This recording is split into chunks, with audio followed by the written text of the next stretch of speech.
Everything I wanted to make this year, I could have just bought. We live in a time where thousands of styles, colorways, and options are all available at our doorstep in just a few clicks.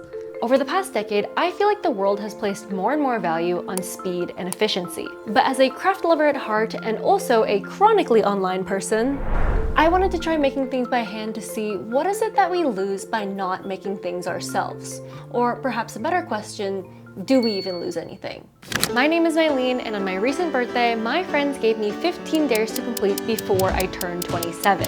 One of those dares was to create with a new medium, so I decided I am going to make two things that I would normally buy, but with my hands, to see is it actually worth the effort, or should you just buy it?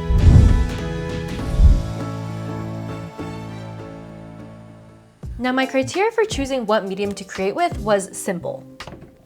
The first one being something that I'm curious about.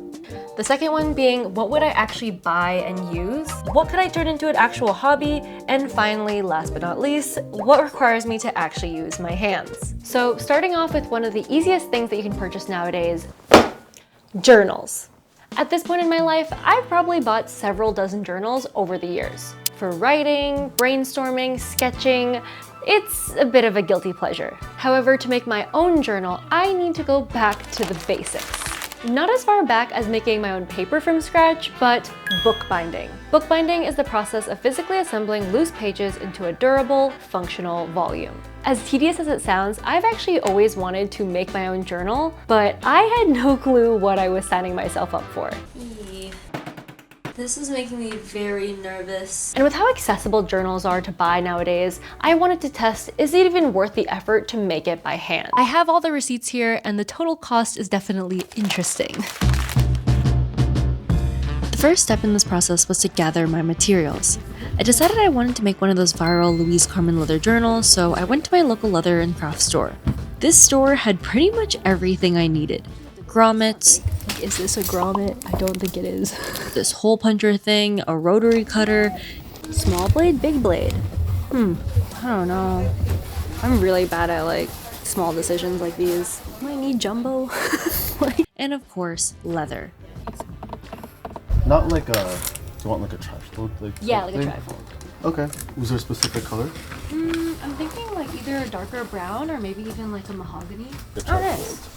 So this is like probably big. This leather would be for the cover of the journal, and the inserts would be the sheets of paper I'd be binding by hand. Oh yeah, I think this is perfect. Yeah? Yeah, this is great. And after this, it was time to get paper for the actual inserts of the journal. Now, I hadn't realized that there are specific types of paper that are best for journals. Things like GSM and grain all matter in a smooth writing experience. I initially bought sketch paper, but quickly realized that although the grain or texture of the page is nice and thick for drawing, it isn't going to give you that smooth pen to paper feel when it comes to writing. So with all my materials finally acquired, it was time to start making my first journal. These are some of my favorite journals, or the ones that I use on a regular rotation. I'm going to see what size and kind of like what paper feel I like, and I'll use that to base off of for my bookbinding. So I just searched up the dimensions of this, and this is 6x8, and it is 68 pound paper, which is also 100 GSM. So pretty similar to this pad of paper that I have. This is 70 pound, so I'll have to cut these page sizes to match roughly this size. I decided on a simple pamphlet stitch for the first one, just to get to know the foundation of bookbinding. Cutting up the paper was tedious, and honestly, it kind of felt odd taking pages from a paper pad just to turn it into a different format, but turns out optimal journal paper is hard to find. Sure, I could have used printer paper, but I wanted it to feel robust like a real journal and less like some DIY. Throughout this process, I was honestly surprised at how long it was taking me to finish this first little journal. Like initially I thought it was going to take about an hour or so, but no, somehow it was several hours. I feel like with how fast-paced my life has been, especially in the recent years, I was almost getting frustrated with how slow and tedious the process felt.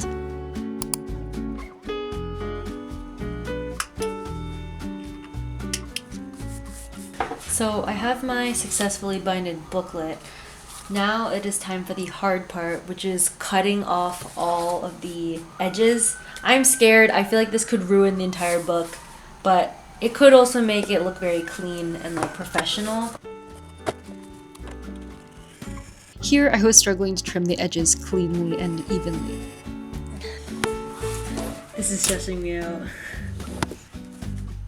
Trying to understand how to salvage this.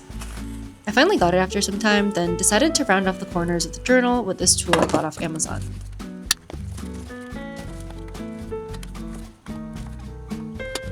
Finishing this journal, I felt proud, yet still somewhat unsatisfied. After all, I literally just spent hours making a pretty mediocre journal when I could have easily just bought a way nicer one, but I didn't want to give up yet. For my next journal, I decided to try something more unique. It is day 2 of bookbinding. Today we are going to be trying hemp leaf binding. This Japanese stab binding method really caught my eye, so that's what I attempted next since I knew it wasn't something you could easily find in stores.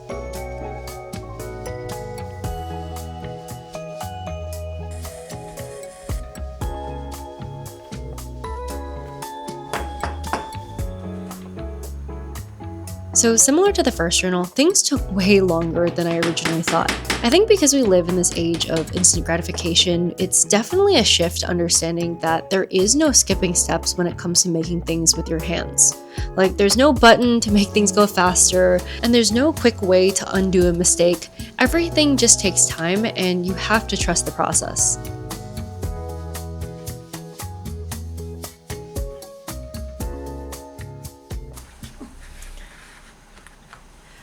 I fear that I have not budgeted enough string. I swear I counted 5 lengths. And as satisfying as the stitch looked, by the time I finished, I realized I made a big mistake. In fact, I realized why this journal style isn't something you typically find in stores. Yes, the journal looks stunning, but it's not functional. Second ever bookbinded is now complete. It's really pretty. The only issue, it doesn't open that well. Like, look at how skinny, like how much real estate was lost because of the binding. An inch or so is there, and then when you write on it, it's not gonna lay flat. So I literally just spent hours making something that I'll probably never get to use. On my third attempt, I took everything I learned so far to see just how creative I could get. I picked a new stitch, one that I knew would be functional. And so for this one, I decided to mix up the signature with regular paper and then this craft paper. And every signature rotates between the 2 colors. So when you flip through the pages, it literally rotates between craft paper and normal paper. I even tried printing on this vellum paper to make a unique layered cover. I noticed that the more I went through this process of making things by hand, the more intentional I could be about my materials and my design choices. I think a lot of the beauty of making things yourself comes from the ability to customize freely. And after the first 2 bookbinding attempts, I know not to make design decisions solely for aesthetics, but also with functionality and use case in mind. When we buy things in store, we don't usually have to think about this much because it's kind of assumed that a product on the shelves has already gone through multiple iterations to ensure that it meets a certain level of quality. But when you make stuff by hand, you are that person who determines quality.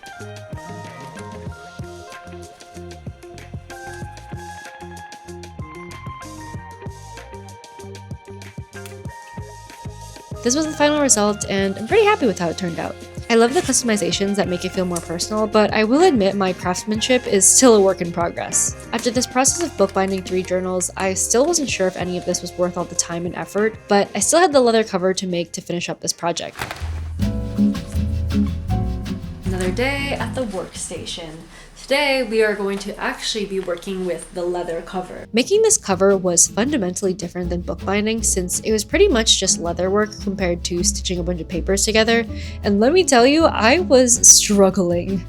This is making me very nervous. There were less steps involved since the craft store already cut the leather pretty much to size, but I did trim a bit and try to round the corners. Okay, I am genuinely terrified for this next part. It involves a lighter. So apparently you're supposed to use a lighter to kind of singe the ends at the ends, and that prevents it from like pilling everywhere, I suppose. The real hassle came from trying to punch holes into the leather and secure the grommets. It did not work. It is looking quite bad right now. Like, I just know it's not supposed to look like this. I realized the tool I was using was actually for setting the grommet, not punching holes, so I had to order one online. The next day, my leather hole punch arrived, and although it was easier, this was still one of my least favorite parts.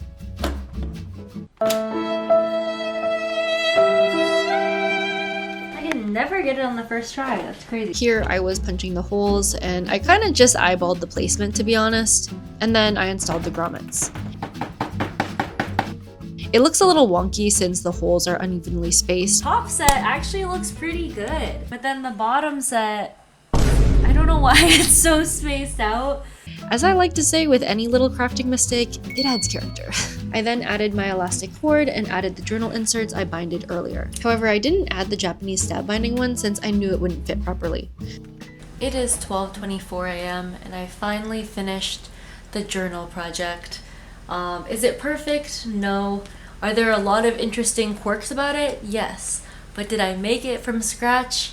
Yes. I do really like how it turned out in the end, and working with leather for the first time was pretty fun despite all the hiccups. So with 3 journals and a leather journal cover made, the question remains: was all of this time worth the effort? All right, it is time to answer the question that a lot of you probably stayed to the end of this video to hear the answer of, which is it actually worth it to make things by hand versus buy it?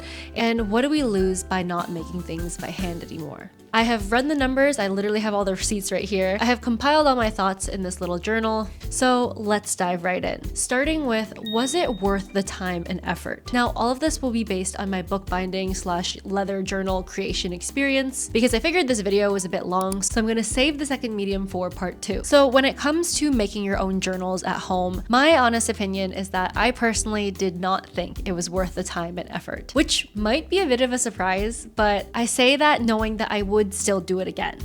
Given the sheer amount of time that it took to create one journal, it is just way faster to buy one that is of higher quality than to make one at home. However, although I don't see myself necessarily binding my own notebook anytime soon, I can see myself applying these skills to a different use case. Now, bookbinding is really just the process of, again, putting together loose sheets of paper. These loose sheets of paper, however, don't just have to be blank journal pages. I could totally see myself using the bookbinding method for a photo book or a scrapbook or even a zine. In terms of pros and cons, I think the biggest pro of making things at home, specifically journals, is the customization and the personalization piece. There is like a world of possibilities. Like if you're really artsy and you're into different types of mediums, I could totally see someone buying a journal that has some watercolor paper, but then also some charcoal paper and sketch paper. And so you have this all-in-one journal where every page is tailored to your interests. That is the type of thing that is a lot harder to buy in stores, but moving over to the cons, I think the obvious ones are that 1, it takes a lot of time. I didn't calculate how many hours, but it was several hours for sure. And then maybe this is more of a me specific problem, but it was really hard for me to find good journal quality paper. So although I don't think it was worth the time and effort, this just kind of goes to show you that time and effort is not necessarily the only measure of deciding whether or not you want to do something. Because the fact that I would still do it again shows that there was still some value in this process. From a pure utility or efficiency standpoint, buying is definitely faster and more efficient, but from a learning and curiosity standpoint, then yes, the time and effort is worth it. Digging a bit deeper into the case for buying versus making at home, I did do a really rough cost analysis, and I was really shocked by the final numbers, to be honest. So things like the paper, elastic cord, grommets, leather, wax string, all of those raw materials came out to $84.14. Now, obviously, again, with a lot of these supplies, you could continue using them to make multiple journals. So the more that you create journals, technically the cost goes down over time. Now, all of this again does not include the actual tools. Tools again are a sunk cost because it's a one-time purchase and after that you have them. So things like the rotary cutter, the leather punch, the wooden owl, how do you say that word? I need to Google how to say this. Owl? Okay, awl. The wooden awl, curved needles, the metal ruler, and the corner cutter I used, that all comes out to $62.79. Now, this doesn't include some tools that I already had, so the total cost of this project with raw materials and tools came out to be a grand total of $146.93, which again surprised me because all these little things really added up. So again, you compare this cost to the cost of a standard notebook, which can range anywhere from $5 to $15. We're talking your typical Muji notebooks and things like that, or even specialty notebooks that usually run around $35 to $50. When you compare that to the cost of everything here, I feel like, to me at least, I still find it worth it and fulfilling to just buy a journal from the store. And that's coming from someone who, again, loves crafts. But if we're specifically looking at a Louise Carmen journal, I know those go anywhere from like 150 to 200 plus pounds. So in theory, I did get my Louise Carmen journal with some of my own custom inserts for cheaper. So it really depends on how you look at it at the end of the day. And finally, answering debatably the biggest question of this video: what do we lose by not making things by hand, or do we even lose anything? And after my bookbinding / journal making experience, I can say that there are a few things that we do lose. So one personal reflection that I had was that the biggest thing that I feel like we lose is intentionality. I oftentimes just see a pretty journal that I like, or one that seems reasonably priced, and I pick it up without thinking. I pick it up not really having a particular use case for it, and I'm not gonna lie, it usually just sits in the corner. This process made me realize that with how convenient it's become to buy something, it can almost become a bit mindless at times. So making my own journals from scratch forced me to be really intentional about the materials I use, and then subsequently, what is the use case of this? From a consumerism standpoint, this is what brands want. They want you to impulse buy things and pick things up even if you don't really know what you need them for. But in the process of making things by hand, I realized it's actually a lot more fulfilling and impactful to create something that you know has a specific purpose. The other thing that I think we lose that ties into all of this is a deeper understanding of materials. Like in this process, I learned about paper and threads in a way that I haven't really ever thought about before. It really makes you think deeper about the quality of things. And now with this information in mind, even if I were to buy a journal for myself or make one, I can think twice about what would make most sense for my use case. Is it thicker paper? Is it thinner paper? Is it gridded, dotted? It just makes you care more about what goes into the products that you buy and use. But yeah, I think the main takeaway is that making things by hand really forces you to ask yourself, what is this for and what does it need to do? Sometimes that reason is as simple as this is just for fun, but other times it could be for making something for a project or a gift for a loved one. So yeah, making a journal by hand wasn't necessarily worth it for me in the end, but it taught me a lot, and there's still a lot of good things that I take away from this experience. Now, will this answer be true with other mediums or other things that you can make? I don't know. And so I'm going to continue testing this out and answering these questions in part 2, where I tackle learning how to sew and making clothes for the first time. I think that'll be a completely different beast. So for now, we will mark this dare as semi-complete, and I will see you in part 2 where we tackle sewing together. Thanks for watching, and I'll see you in the next one.